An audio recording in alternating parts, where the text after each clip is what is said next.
사도 바울은 우리가 그리스도와 함께 영광을 얻기 위해서는 고난도 함께 받아야 한다라고 말씀합니다. 영광 얻기를 받는 것은 누구나 좋아하죠.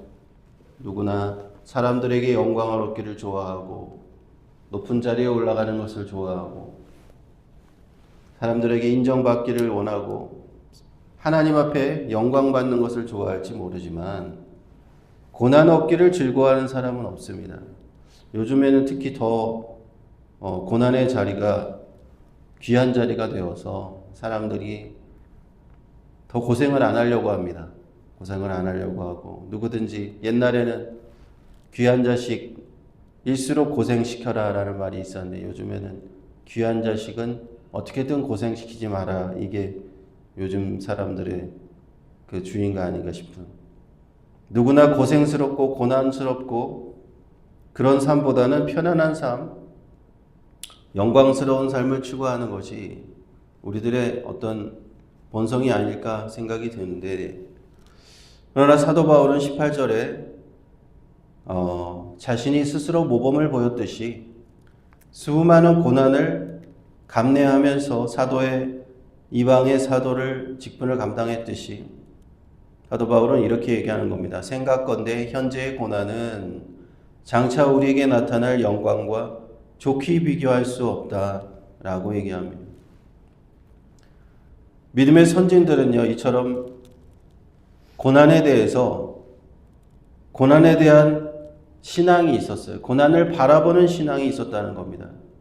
사도 바울도 자기가 왜 이렇게 예수님을 전하고 복음을 전하면서 매를 맞고 태장으로 3번 맞고 온갖 추위와 감옥에도 갇히고 자지도 못하고 먹지도 못하고 왜 이렇게 고난을 당해야 하는가? 그 고난에 대한 분명한 신앙적인 관점이 있었다는 겁니다.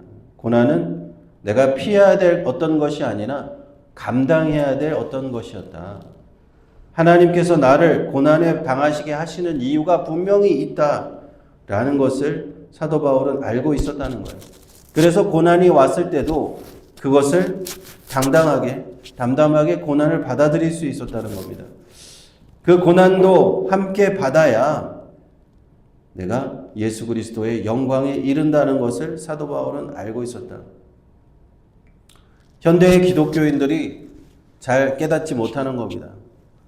성경에 고대에 올라가면 올라갈수록 기독교 신앙의 본질은 고난에 대한 이 깊은 묵상이었는데 21세기 기독교가 변질된 것은 뭐냐? 기독교에 와서 고난이 아닌 축복만 얘기해 주는 거예요. 축복만 얘기해 주고 물론 축복을 얘기는 안 할 수는 없지만 고난을 가급적이면은 다루지 않는 거예요. 고난에 대해서 말하면은 고난을 받으라 하면 좋아할 사람이 없기 때문에. 그러나 기독교 신앙의 위대함은 그런 것이 아니었다는 겁니다.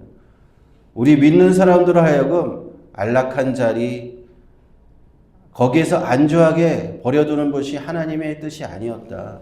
안락한 자리, 우리 영어로는 컴포트 존이라고 해요. 컴포트 존을 박차고 나가서 주님과 함께 고난을 받으라. 사도 바울이 디모데 제자에게도 너는 그리스도의 군사로 주님과 함께 고난을 받으라.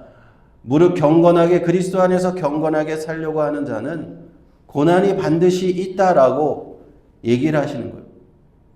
예수님이 십자가를 지셨듯이 너도 십자가를 지고 가라. 기독교 신앙은요, 이 고난에 대해서 고난을 회피하는 신앙이 아니었어요. 오히려 현재의 고난을 보라. 현재의 고난은 장차 나타날 영광과 좋게 비교할 수가 없다. 왜? 예수님을 보면 우리가 알 수 있다는 거예요.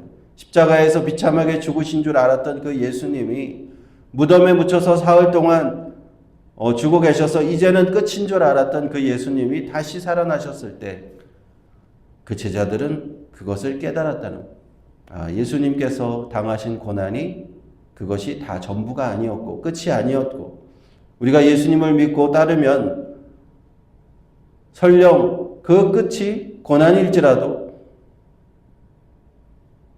그 로마 시대에는 그 콜로세움 경기장에서 기독교인들이 처형당할 때 수많은 기독교인들이 사자밥이 되고 불에 타 죽고 그런 화형을 당해도 제자들은 믿음을 가지고 나아간 거예요. 이 고난 끝에 내가 그리스도의 영광의 그 자리에 들어가겠구나 하는 것을 알았다는 겁니다.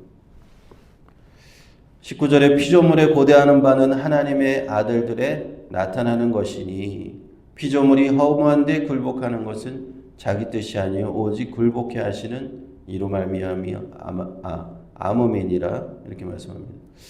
사도 바울은 하나님의 자녀들은 이렇게 영광을 바라봅니다. 영광, 고난 끝에 있는 영광. 그런데 고난 끝에 이 영광을 바라보는 것은 우리 믿는 사람뿐만이 아니라 사실은 모든 피조물이 다 그것을 바라고 있다라는 겁니다. 왜냐하면요, 이 땅은 왜 이렇게 고난이 많은가? 왜 이 땅 위에 악이 이렇게 득세하고 죄와 사망이 이 세상을 집어삼키려고 이러고 있는가? 피조물이 거기서 고통당하고 있다는 거예요. 피조물 또한 하나님의 영광을 기다리고 있다는 거예요. 마침내 이 고통에서 해방돼서 영광의 자유에 있는 것을 우리만 기다리는 것이 아니라 세상 만물 모든 피조물이 다 여기서 고통받고 있는데 기다리고 있다는 거예요. 세상을 볼 때 어리석은 눈은 세상을 핑크빛으로만 볼 겁니다. 그러나 신앙적인 눈으로 세상을 정확히 보면은 이 세상이 얼마나 악한 세상인지를 볼 수가 있어요. 그래서 이 세상에서 때가 악하니 항상 근신하고 깨어 있을 수밖에 없는 겁니다. 이 세상에서 우리를 시험 들게 하고 우리를 넘어뜨리려고 하는 이 모든 악의 이 힘이 보통 강한 것이 아닙니다. 그래서 악의 힘을 간과하면 안 돼. 이 악의 힘이 얼마나 강한지 피조물들이 다 탄식하면서 22절에 보니까 다 이제까지 함께 탄식하면서 함께 고통한다 그랬어요. 사람도 고통하고요. 이 자연도 고통하고 동물들까지도 다 고통하고 피조물들이 다 고통하는 거예요. 이 세상이 얼마나 현재 죄와 사망의 종노릇하고 사단 마귀의 종노릇하면 하고 있으면 이 세상을 쳐다보면 고통스러운 세상임을 우리가 인식하지 않을 수 없는 거예요. 고통스러운 세상인 거예요. 그래서 23절에 우리 곧 성령의 처음 익은 열매를 받은 우리까지도 성령의 열매를 받은 우리도 하나님을 알고 하나님의 자녀가 된 우리도 같이 고통하면서 이 고난 가운데 우리가 그 고난을 통과할 수밖에 없다는 겁니다. 그리고 기다리는 것은 우리 몸에 구속되는 것을 23절 마지막에 우리 몸에 구속되는 우리의 구원의 영광의 날을 기다릴 수밖에 없다 하는 겁니다.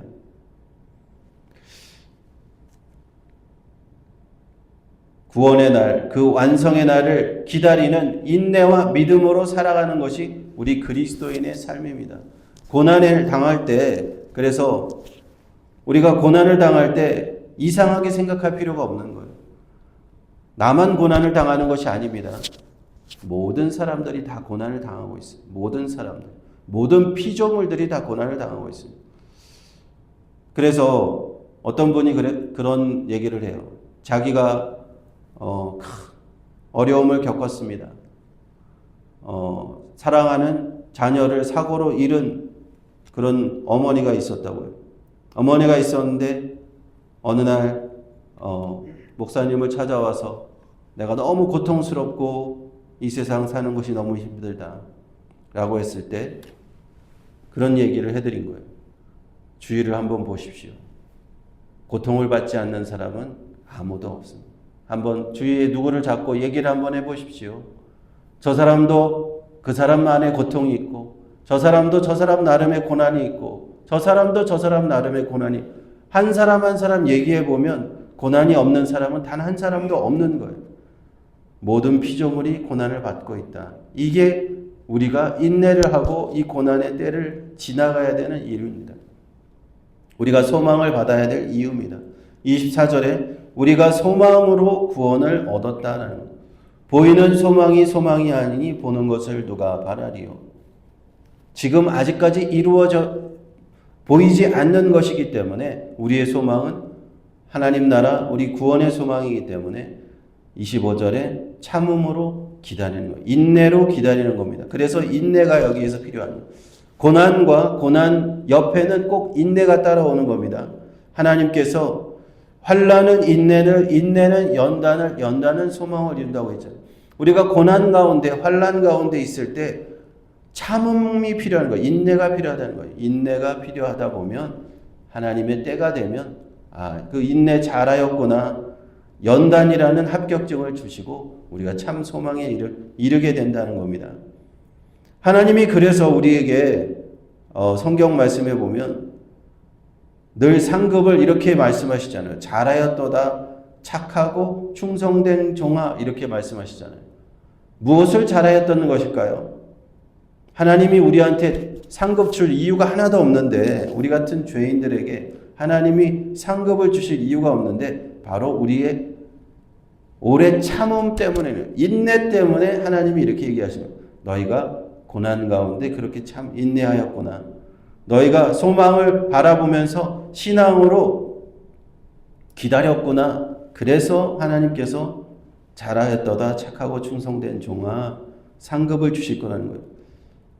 사도행전에 보면 스데반이 돌에 맞아서 순교할 때 하늘 보좌에 계신 예수님을 바라보는데 예수님이 그 보좌에서 일어나셨습니다. 스데반이 순교하는 것을 예수님께서 보좌에서 일어나서서 그를 보시면서 그를 환영했다 하는 겁니다. 신자들이 고난을 당하는 것, 우리 믿음을 가진 자들이 고난 당하는 것 누가 보고 계신다는 겁니까? 우리 주님이 불꽃 같은 눈으로 우리를 보고 계신다는 거예요. 그래서 우리가 인내할 수 있는 겁니다. 하나님 나라를 위해서 달려가는 우리가 믿음을 가질 때 왜 인내할 수밖에 없느냐? 왜 고난 속에서도 인내할 수밖에 없느냐? 예수님께서 그렇게 말씀하셨기 때문에 나를 위하여 집이나 전토나 아비나 어미나 잃어버린 자마다 하나님 나라를 상속하지 않을 자가 없다. 나를 위해서 고난을 당한 자마다 그 상을 잃어버릴 자가 없다라고 그렇게 늘 얘기하셨기 때문에 그렇습니다. 그러므로 우리 그리스도인의 삶은요, 늘상 핑크빛의 삶이 아니더라도 늘상 우리가 우리 앞에 있는 삶이 늘상 편안하고 아무 걱정 없는 그런 삶이 아닐지라도 고난이 기다리고 있고 때로는 눈물의 자리가 기다리고 있고 눈물을 뿌려야 되는 그런 자리가 기다리고 있을지라도 우리는 인내할 수 있다는 겁니다. 모두가 편안한 자리만 찾아요. 모두가 어려운 자리는 회피합니다. 특히나 사역의 자리, 선교의 자리를 나가려고 할 때 모두가 다 나는 편안한 자리 여기 있겠습니다. 다른 사람 보내주시오. 주여 나는 여기 있겠사오니 저 사람을 보내소서. 이게 요즘 신앙생활하는 사람들의 이 태도예요. 나는 고난 안 당하겠으니 다른 사람 시키세요. 그런 마음으로 살아가는데 그걸 돌아봐야 돼. 우린 돌아봐야 돼서 예수님을 위해서 고난의 자리가 있다면 나에게 그 자리에 가라고 하시면 모두가 가기 싫어하지만 내가 그 자리에 가야지. 내가 순종해야지.